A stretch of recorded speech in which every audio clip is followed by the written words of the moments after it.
ನಾವು ಜಯದೇವ್ ಹಾಸ್ಪಿಟ್ಲಿಗೆ ನಮ್ಮ ತಾಯಿ ಕರ್ಕೊಂಡು ಆಸ್ಪತ್ರೆಗೆ ಹೋಗಿದೆ ಮೇಡಮ್. ಹೋಗಿರ್ತಲೇ ಅಲ್ಲೊಂದು 25,000 ಮೇಲೆ 27,000 ಬಿಲ್ ಆಗಿತ್ತು. ನನ್ನ ಕೈಲಿ ಅವತ್ತಿನ ದಿನ ಇಲ್ಲ, ಟೋಟಲ್ ಕಟ್ಟೋದಿಕ್ಕಿಲ್ಲ. ಬಟ್ ನಾನು ಯಾರನ್ನ ಕೇಳ್ಕೊಂಡು ಇಲ್ಲಿ ಮಂಜುನಾಥ್ ಸರ್ ಅಂತ ಇದ್ದಾರೆ, ಮೈನ್ ಅವರೇನೆ ಈ ಹಾಸ್ಪಿಟಲ್ಗೆ ಅವರು ಗೊತ್ತು ದೇವೇಗೌಡರ ರಳಿಯಾರು. ಅವ್ರ ಹತ್ರ ಮಾತಾಡಿ ಅವ್ರು ತುಂಬಾ ಒಳ್ಳೆಯವರಿದ್ದಾರೆ, ಬಟ್ ಅವ್ರು ಕಡಿಮೆ ಮಾಡೇ ಮಾಡ್ತಾರೆ ಅಂತ ಅವರೇ ಭರವಸೆ ಕೊಟ್ಟಿದ್ರು. ಮಾಡ್ಬೋದೇನೋ, ನಮ್ ಲಕ್ ಚೆನ್ನಾಗಿದೆ ಮಾಡ್ಬೋದೇನೋ ಅಂದ್ಬಿಟ್ಟು ನಾವು ಮಂಜುನಾಥ್ ಸರ್ ಮೀಟ್ ಮಾಡ್ದ ಫಸ್ಟ್ ಟೈಮ್. ಮೀಟ್ ಮಾಡಿದಾಗ ಅವರು 27,000 ಬಿಲ್ ಆಗಿದ್ರಲ್ಲಿ ನನ್ನ ಹತ್ರ ಕಟ್ಟಿಸ್ಕೊಂಡದ್ದು 10,000.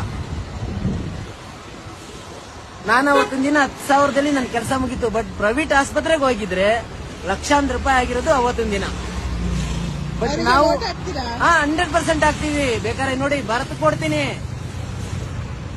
ಯಾಕೆಂದ್ರೆ ನೋಡಿ, ಒಂದು ಮನೇಲಿ ನಾವು ಊಟ ಮಾಡೋದನ್ನ ಮತ್ತೆ ಕಷ್ಟ ಕಾಲದಲ್ಲಿ ಆಗೋದನ್ನ ನೆನಿಬೇಕು ಹೊರತು ಅವ್ರಿಗೆ ನಾವು ದ್ರೋಹ ಮಾಡಬಾರ್ದು. ಅವತ್ತಿನ ದಿನ ಅಲ್ಲಿ ಆಸ್ಪತ್ರೆಯಲ್ಲಿ ಅವರು ಅದನ್ನೆಲ್ಲ ವಹಿಸ್ಕೊಂಡು ಮಾಡ್ತಾ ಇದ್ದಾರೆ, ಜನಕ್ಕೆ ಅಷ್ಟು ಸಹಾಯ ಮಾಡಿದ್ದಾರೆ ಅಂದ್ರೆ. ಬಟ್ ಇಲ್ಲಿ ಬಂದ್ರೆ ಮಾಡಲ್ವಾ?